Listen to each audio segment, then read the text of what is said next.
of what truly matters, our families. Healthy families make healthy societies. I'm Randy. And I'm Lesli. We're diving deep into the powerful insights of Dr. Randy's groundbreaking book, The Family Legacy: Shaping Culture from the Inside Out. Hear inspiring stories and strategies to transform your family.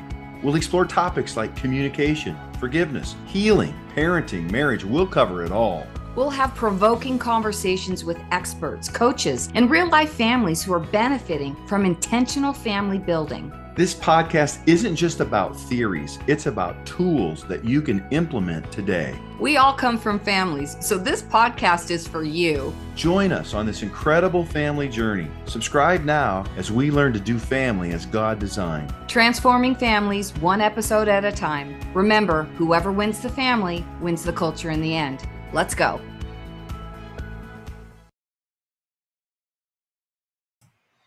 Welcome back to Transforming Families with Randy and Lesli. I am Lesli. And I'm Randy.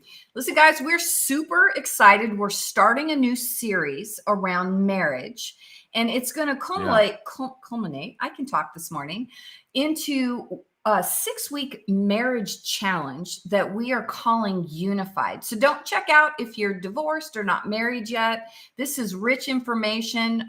It will heal you if you're divorced. It will enhance your marriage and let you know for real what marriage is supposed to be like if you're not there yet. Yeah, and this marriage challenge that we're calling Unified is all about God's design for marriage. Yeah. And it's about us choosing to do marriage God's way. I mean, there's a lot of great material out there on marriage, but we have done a lot of marriage coaching. We do a lot of marriage coaching, and we ended up sharing a number of principles over and over with our clients, and they bug us. Why don't you make this into a class? Why don't you make this into a challenge? Get this information out there. This is new. This is different. To really look at God's design and our responsibility to do marriage God's way if we want marriage to be satisfying and fulfilling. And listen, this is for you. Don't check out if you want and need hope in your marriage, or if you need healing in your marriage. If you are like, I don't even know why I'm married, really, like, what's the purpose of my marriage? Or maybe you need to be encouraged in your marriage. You're like, I just want to be intimate. I want intimacy in every way, spiritually, emotionally, physically. I just don't feel, or here's one, maybe you feel separate. You just feel like, man, I just feel like I'm doing my life my way. My spouse is doing. We kind of crossing the night occasionally. Yeah, ships that cross in the night. Down the hallway. And nice to see you. We negotiate how to do life as roommates. Or, that is really the kind of feedback that we get. Or there's so much disagreement. And we're going to talk a lot about agreement and disagreement, because that really is at the core of God's design. Amos the prophet asked this wonderful rhetorical question. It applies to so many parts of life, certainly marriage. And what is the question? How can two walk together if they don't agree? And it's rhetorical. They cannot. So wherever we don't find understanding and empathy and agreement in our own lives with God, let's start there. This inside out reality that we talk about in all of our work. If wherever I'm out of agreement with God, I'm going to have problems. This is where dis-ease, by the way, comes from. When we are separate in our own selves. We are separate. We're not in agreement with God as believers. That creates chaos and tension within ourselves. And the same applies most certainly in the marriage union when there is separateness, when we're in disagreement. Yeah, that's so good. If I don't do relationships, if I'm not kind, I have a problem, right? If I don't do business the way God designed, lack integrity, lack good work ethic, then I am going to have problems in that business. And in a marriage, if we don't do it the way God designed it, we have disconnection. We have separation. We have, we agree to disagree, and crazy, silly advice like that is really not very wise. It's not wise. And so we are launching into this Unified 6 Weeks Marriage Challenge. We're going to talk, a few episodes around this, but I want you to join us, and I want to encourage you to go to the description below in the podcast, register. It's cheap. It's like the cost of a date or whatever for 6 weeks, 90-minute classes. where we are going to get unified in every way. And so firstly, the first challenge, talk to us about what the first challenge is. The first challenge is God's design for marriage. And choosing to agree with it. And well, of course, choosing to agree with it. So, right, like God's design for marriage is a reflection of himself. God is one. Father, Son, Holy Spirit. They're distinct, but they're one. Yeah. It's one God. And he created us in the garden in his image. Right. He created Adam, formed him out of the earth, mankind, not Adam as in the male, but mankind. And then he separated. He took the woman out of the man, who is an exact counterpart to him. And then he brings them back together, which is, the big story. This is how he started it in the garden. And at the end of the age, Jesus is coming back for the bride. It is the story that he tells us right from the beginning. It's so good. And as Adam and Eve come together as one and one in flesh, they're able to create life. Yes. And you cannot create life human-wise. I mean, now we've got test tubes and all that, but it still goes back to the very basic science and fundamentals of God's design. That's right. And you cannot escape. And so when we agree to do marriage God's way, we approach it from a place of unity. We are distinct. God in Trinity is three persons, but it's one God. Our God is one. Same in marriage. Lesli and I are two persons, but in marriage, when we come together, we fit together and we're unified. And we're unified ideally in all parts of us. You don't find any disagreement in the Trinity. Father doesn't disagree with Jesus, disagree with Holy Spirit. Like they are perfectly unified. And so Lesli and I are in God's design for marriage. And so for you, so what does that mean? Well, God made us, he carved us out of the dirt of the ground, the body, our world consciousness. It's how we relate to this world. Then he breathed his spirit into that dust. And that's the Spirit of God, the eternal part of us. We each have a spirit. And then the mixing of the Spirit of God with the body, the flesh, it says man became a living soul, mind, will, and emotion. And that is the marriage unified 6-week challenge right there. How? And this is important. We are going to get practical tools, practical ways to get unified in spirit, unified in mind, will, emotion, unified in body. And it is a bit of a mystery, but it's not. There is a blueprint for it. God has a blueprint. And we're going to talk about that and give tools so that we can get into agreement to God's design and have the wonder of his image and likeness inside of us, inside our marriage and our family. And as our kids then go on and have families of their own, that they're carriers of the image of God as well. That's so good, sweetheart. And again, guys, remember that we are the light of the world. We are image bearers of God himself. All of us, if we're believers, we are image bearers. And in the design of marriage is about you, but it's not all about you. And foundationally, it's God's design to show the rest of the world, to demonstrate as man and woman come together as one, married, and produce more life. It is to reflect God in our homes. How we doing? How are we doing when we go out into the world? Are we reflecting God? Are we actually being the image bearers? So when we talk about God's design for marriage, this really is foundationally, that's what it's about. It is to be image bearers of God's nature, 3 in 1. Yeah, who is one. And that's it. And that word in the scripture, if you study it out in the Hebrew and in the Greek, that word where it says, the Lord our God is one, or that man would leave his father and mother and join to his wife and become one. That word means unified. It means distinct parts that come together perfectly and unify as one. And so that's a challenge. And how do we do that? Well, I promise you, God's design needs to have our agreement with it if we're going to experience it.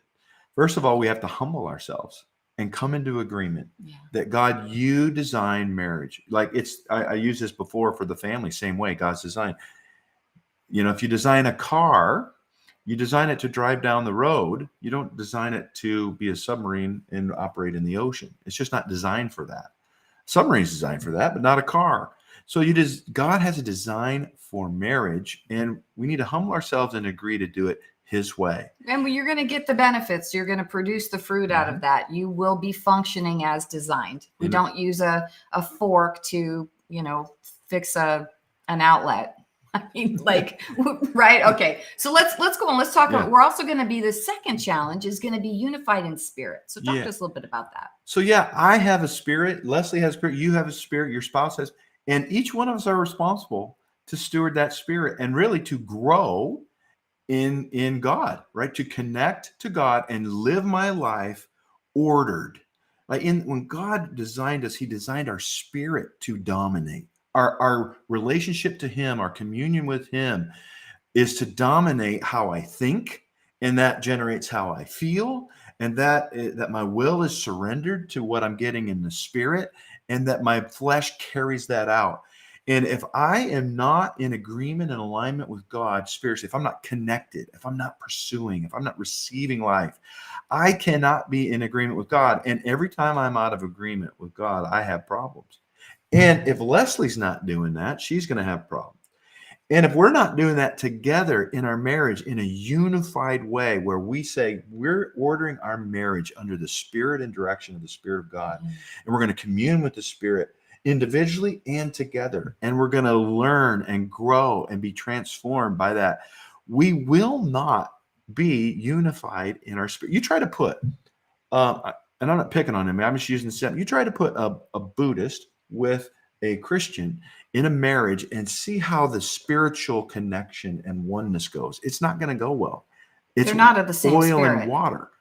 And you could extrapolate that on in any way, right? Well, it's okay. She has her journey and I have my journey. Well, that might be the case, but that's not God's design. Yeah, you're not going to get the fullness. And again, that's not to pick on anybody, but anything that is outside of design is outside of design. And so you're not going to get the full benefit of the design. Yeah.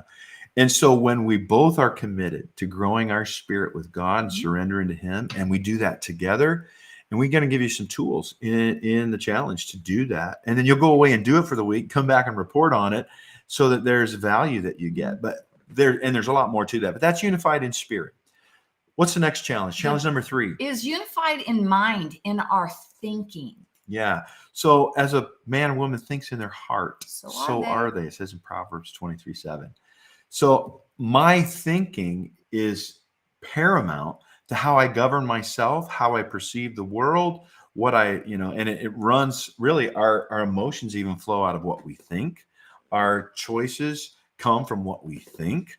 And so how we think matters. And so when we talk about being unified in thinking, what we're talking about is both of us being transformed in our thinking so that we agree with each other and God. Because we are on a journey, every one of us, to be transformed by the renewing of our mind in the image of Christ. If we don't do that, we have marriages that argue, that fight, that compete, that avoid, that hurt and offend, and choose to be offended, choose to separate parts of my life and thinking from another person. That's the price of not doing marriage as designed. It's the price of being separate, not one. Right. We're going to, the challenge 4 and 5 are in this soul category of emotion and will. But just think how many of you out there who have children, your kids, if they want something, they know who to go to. Oh, if it's around this, I'm going to go hit mom up for this because dad would say no, or vice versa. Guys, you are not demonstrating oneness and unity in thinking in your home. You are teaching your kids that you're not of the same mind. You're not, I'm sorry if that's going on. And that's a great example. Here's another one. If I'm a saver and Leslie's a spender around money, we're going to have all kinds of challenges because we think very differently about money. Well, we just need to agree to disagree, some of the experts say. Let me tell you, they're no expert. Agreeing to disagree is basically saying, I am going to tolerate being disconnected from you and separate from because you. we're not unified in our money. thinking around money or whatever it is. And all that flows out of that. So I'm going to have my accounts and you're going to have your accounts. And we're going to, now I know I'm pushing some buttons because, well, we just found out that that's the way to do it. Listen, we're going to encourage you to go to the Lord around this. But wherever we have thinking that, and I'm not talking about, I like vanilla ice cream and Leslie likes chocolate. And I build something out of, well, we're not in agreement on ice cream. So we're not going to have marriage by God. That's not what we're talking about. Yeah, we're talking about agreement. And just to go back a second around money and separate accounts. I don't want anybody to mishear that. Yeah. There are people, they're absolutely in agreement around money, and they might have separate accounts Correct. of the discretionary, or not, I never get that right. Right. As long as they're in agreement in how they're going about Right. it, and there's not anything underneath the surface that's causing a separation, Right. that's causing mine and yours, that's causing, my best interests are in somehow competition with your best interest. And I mean, money's just one. What about sex? What about parenting? What about where you live? All of those things come down to our thinking. And God's plan is not that we're clones, that we're exactly the same, but that we grow in our ability to understand each other's thinking, and especially put our thinking underneath God's thinking. And when we both come into agreement with God's way of thinking about things, guess what? Then we're in agreement about God, about how we think about things. And that creates intimacy, and it creates a unified relationship. What's challenge number 4? Let's take a quick break before we go on to our next challenges. We'll be right back, guys. Ready? Okay. All right, welcome back. We are talking about our upcoming 6-week marriage challenge called Unified. And we've talked about thinking. What does it mean to be unified in emotions? Yeah, so we've covered the challenge to be in agreement with God's design for marriage, first of all, and then to be unified in spirit, and then to be unified in our thinking. Yes. And now the next challenge, week 4, is going to be being unified in our emotion. Now, it doesn't mean that we have to have the same emotion all the time, but it means this idea of unified means that I am in you and you are in me. That was Jesus's words in John 17. Father, that I'm in you and you're in me, let them be in us. And so how Leslie feels is in me and how I feel is in her, we share in this whole realm of how we as one are feeling. Yeah. And listen, It's your beautiful. emotions, again, it's coming in unification in all areas. And there is this, it causes separation. Well, women are so much more emotional than men are. Listen, if you take that thinking into your marriage, you've already put up a wall of separation. So we're not saying that men, and we're just going to stay with this example, that men are less emotional than women are emotional. It's not about that. It is being with each other in our emotions. It's if I'm having a big emotion or I'm very sad about something, it's not that Randy has to be sad, but he understands because he's with me in the emotion. I hope this is translating. Yeah, and it's not that you said it, that I have to be sad, but the truth is when I am one with her in how I think, and when she's thinking and she's feeling sad, at a deep level of empathy, I'm sad too, because I'm with you in your sadness. Now, you're not in this place of you being unified when you're chastising or criticizing how your spouse is feeling. Or you're telling them how to feel. Don't feel sad. That way. Don't feel rejected. I didn't mean that. Don't feel that. And that happens all the time. All the time. And what that is saying is you are not unified in your emotions. And listen, we've talked about this before. Your feelings, your emotions are generated that's important. by your thinking. That's right. We just talked about unified in mind, unified in our thinking. And our emotions flow, every emotion you have, I promise you, neuroscience proves it, is generated by a thought. So in order to be fully unified in our Mhm. soul, if we're unified in our thinking, we both have the mind of Christ. Mhm. We're both in agreement with the way God thinks about something, then that's going to translate into the emotions. And they may be demonstrated differently.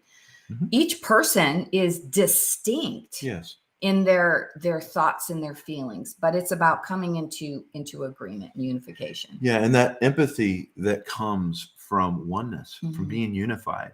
I cannot tell you truthfully how many times that Leslie and I are driving down the car and it's quiet for a moment, and all of a sudden we start talking at the same time about the same thing, It's true. the same emotion or the same circumstance. Like we are on the same page. Why? Well, because we're working these tools and these principles around doing marriage God's way, around coming into agreement with how he thinks, with what his spirit is doing, and then that drives how we feel together. And here's the goal. There is no separation. The more and more we are unified and we do marriage by God's design, we're not separate. Listen, too, as we individually are seeking God with our whole heart, which is every believer's mandate, right? You'll find me when you seek me with your whole heart. As I am seeking the Lord and I'm putting on the mind of Christ and I'm listening to what the Father is saying in any given moment, in any given circumstance, and Randy's doing the same thing, we're in agreement. And he's not going to talk to Randy and tell him something Mhm. and tell me something that's contrary to that. That would be God dividing against himself. And we know he doesn't do that. Yeah. And here's another clue that you're not unified like we're talking about. You're tolerating a lot of things in your relationship, right? I'll just put up with that. I'll just, I just don't even go there. I don't, he goes and he does this, or she goes and she does that. You do your thing, I'll do my thing. I'll tolerate it, because we all have to reach compromise. Well, compromise again is one of these things that is not God's design. Compromise is by definition where both parties lose to get something they want. How is that God's best? Yeah, and this is a perfect place to pop this in. In the Old Testament, when all of the laws came into being, and Moses gave men the right to write a certificate of divorce, right? You guys remember that. Then Jesus comes on the scene, and the Pharisees come in, and they're challenging him on that. What does he do? He doesn't even respond to it. He points them right back to design. And what God says, that we are to be unified in our thinking and our emotions and the next thing on there, the challenge around. Yeah, will. And here's a big one right here, right? My organ of choice, my will, what I choose, what Leslie chooses. And this is really clear and easy to see when you're not in agreement, when you're not unified around your choices, it's easy to see, right? I choose to be lenient with my kids when they mess up. Maybe a spouse chooses to be, and this isn't the case necessarily, but we're different in how we think about disciplining our kids, or we're different in how we think about sex and physical intimacy. We're different about how we think about money, about where we live, about how long it takes to get the honey-do list done. We have all of these things where we make different choices, and Frank, we want it my way. Right. And we get into this place, just back up a bit on this compromise. That's what compromise is. Jesus said Moses gave that law because the hardness of the heart. The hardness of the heart. Yes. So I want you guys to catch that. I didn't tie that together. It's really important. This compromise, agreeing to disagree, is outside of design. And tolerating, and it leads to problems. And a lot of marriages, and we deal with a lot in our marriage coaching, it's like, well, how do I get my spouse to give me my way or see things my way? And there's a fight for my way. What causes quarrels among you? Oh, go back and read James 4. And it's a reflection of our individual lives with God. We fight with God all the time, if you're honest, to have your way, or like for me, my way instead of God's way. And wherever I'm in disagreement with him and I want my way, I have consequences of that. And the same is true in marriage. And so we give you tools in the marriage challenge to be able to look at decisions that you're making, and we develop what we call a decision matrix. How will you agree to make decisions as one, unified? It's a powerful tool, and it really is revolutionary. It is to how people, live in their marriage and make decisions. So those are the first 5. We're going to wrap this challenge around unified in flesh and our body. And we're going to have a real candid conversation around sex. Did you hear how the tone of her voice changed? Yeah. What is it? I tell you, this is one of the major disagreements, pain points, challenges where couples and marriage they're disunified. They are not unified around meeting each other's needs sexually. Yeah. And even in the body, necessarily. Sometimes, I don't want you to go to the doctor. We find couples that have, they don't want to spend the money, or they don't want to have this, like there's not agreement in how we meet one another's needs sexually or in our bodies. And some of you are listening and that's true. And you're like, man, if you got a tool to fix that, I'm in. And we do. Tuned. And we absolutely do. It doesn't mean it's necessarily, not going to require your work or challenge your thinking because there's a reason why you're experiencing what you are right now. There's always a reason why. Always. And it's typically our thinking. It's about how we think about ourselves or our spouse, or how we think about sex. God designed sex. He is for sex his way. His way. And he's very clear what that way is. And so it's vitally important that we understand to be unified in God's design for marriage, in our spirit, to be unified in our mind, how we think, in our emotions, how we're feeling, to share that as one in agreement and in unity, and our decision making, that we make things as one. And finally, how we relate to one another, meet one another's needs physically and sexually. It is a recipe for heaven on earth. Indeed. And some of you know our story. That has not always been the case in our lives, but we are experiencing right now the goodness of the Lord in the land of the living. Some of you know I'm talking about. We are married a number of years now. We have yet to have an argument. We have discussions. Unity, oneness is the prize of marriage. So stay tuned, guys. Yes, we hope to see you. Look below. Plan on joining us. We're going to have a few more podcast episodes around this to go a little bit deeper. But the 6-week marriage challenge called Unified, join us. And remember, whoever wins the family wins the culture in the end. See you next time. Soon.